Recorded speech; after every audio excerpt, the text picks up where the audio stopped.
বর্ষা নয়, গ্রীষ্মকালের মাত্র ঘণ্টা খানেকের বৃষ্টিতে বৃহস্পতিবার জল থই থই পরিস্থিতি তৈরি হলো মালদার গাজলের বিদ্রোহী মোড়ে। গাজল বালুরঘাটগামী জাতীয় সড়কের উপর জমল প্রায় হাঁটু সমান জল, যার জেরে চরম ভোগান্তির শিকার হলেন এলাকার ব্যবসায়ী থেকে শুরু করে সাধারণ মানুষ সকলে। তবে শুধু গাজলের বিদ্রোহী মোড়েই নয়, বৃহস্পতিবারের বৃষ্টিতে গাজল থানা মোড়, পোস্ট অফিস মোড়েও বৃষ্টির জল জমে যায়। ফলে সপ্তাহের কাজের দিনে চরম দুর্ভোগে পড়েন সাধারণ মানুষ। তাদের অভিযোগ, গাজলের এই সমস্যা আজকের নয়, দীর্ঘদিনের সমস্যা। বেহাল নিকাশি ব্যবস্থার কারণে একটু বৃষ্টি হলেই বিভিন্ন এলাকায় জল জমে যায়। তারা চান এই সমস্যা থেকে মুক্তি দিতে গাজলে সঠিক নিকাশি ব্যবস্থা গড়ে তুলতে নতুন রাজ্য সরকার প্রয়োজনীয় উদ্যোগ গ্রহণ করুক। আমাদের বিদ্রোহী মোড়ে জল জমে থাকে। আমাদের বহুদিন থেকে এই সমস্যা, মোটামুটি পাথরের উপরে জল উঠে যায়। অল্প সামান্য কিছু কি হলো? জল জমে গেল। এটা বিদ্রোহী মোড়। হ্যাঁ, কোন রাস্তা এটা? এটা বালুরঘাট রাস্তা, জাতীয় সড়ক। জাতীয় সড়ক। কেমন জল এখন দেখছেন? এক হাঁটু জল হয়ে যাচ্ছে। হ্যাঁ, বৃষ্টি, সামান্য একটু বৃষ্টি হলেই জল জমে যায়। এটা বিদ্রোহী মোড়। কি হয়েছে? দীর্ঘদিন থেকে জলবায়ুর সমস্যা, বৃষ্টি হলে পরে যাত্রী এবং সাধারণত মানুষ, বাচ্চা কাচ্চা নিয়ে খুব অসুবিধায় পড়ে। এবং এদিকে রায়গঞ্জের থেকে এদিকে মালদা, বালুরঘাট সমস্ত যাত্রী এখানে দাঁড়িয়ে থাকে এবং সামান্য বৃষ্টি হলে জল জমে যায় রাস্তাতে। জল জমে গেলে মানুষের চরম ভোগান্তিতে পড়ে। দোকানও তো রয়েছে। হ্যাঁ, দোকান অনেক রয়েছে না? হ্যাঁ, দোকানদারের অসুবিধা হচ্ছে এবং জনসাধারণের খুবই অসুবিধা।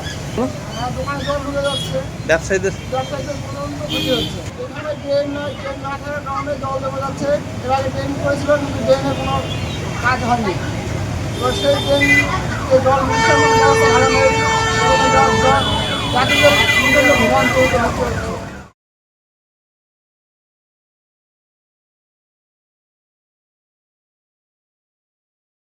বর্তমান তরুণ তরুণীদের ভবিষ্যতে সুনাগরিক হিসেবে গড়ে তুলে তাদের দেশ সেবায় নিয়োজিত করার উদ্দেশ্যে মালদায় শুরু হয়েছে এনসিসির 11 বেঙ্গল ব্যাটালিয়নের এক প্রশিক্ষণ শিবির।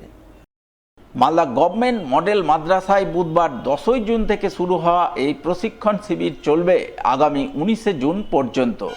বৃহস্পতিবার প্রশিক্ষণ শিবিরে মালদা এবং উত্তর দিনাজপুর জেলা থেকে আগত 4 শতাধিক এনসিসি ক্যাডেটভুক্ত ছেলে মেয়েদের এনসিসির নানান বিষয়ে পাঠদান করেন রায়গঞ্জ ইউনিভার্সিটির অ্যাসোসিয়েট এনসিসি অফিসার দেবজয় ভট্টাচার্য। তিনি জানান, এনসিসির 11 বেঙ্গল ব্যাটালিয়নের 10 দিনব্যাপী এই প্রশিক্ষণ শিবিরে ছেলে মেয়েদের এনসিসির নানান বিষয়ে পাঠদান ও প্রশিক্ষণ দেওয়া হচ্ছে। উদ্দেশ্য একটাই, ছেলে মেয়েদের ভবিষ্যতের সুনাগরিক হিসাবে গড়ে তুলে তাদের দেশ সেবায় নিয়োজিত করা। এই ক্যাম্প একটা ইনস্টিটিউশনাল ট্রেনিংয়ের বাইরে গিয়ে সাধারণ ছাত্রছাত্রী যারা বিভিন্ন বিশ্ববিদ্যালয়, কলেজ বা স্কুল থেকে, মেনলি এই সিএটিসি ডিআর4 যে ক্যাম্প আমাদের মালদা মডেল মাদ্রাসা ইংলিশ মিডিয়ামে চলছে, সেখানে এই মুহূর্তে প্রায় 470 জন মতো ক্যাডেট অংশগ্রহণ করেছে এবং এরা প্রত্যেকেই মালদা এবং উত্তর দিনাজপুর জেলার বিভিন্ন সরকারি প্রতিষ্ঠান এবং কিছু সংখ্যক বেসরকারি প্রতিষ্ঠান থেকে আগত এনসিসি ক্যাডেটদের দ্বারা সংগঠিত ক্যাম্প।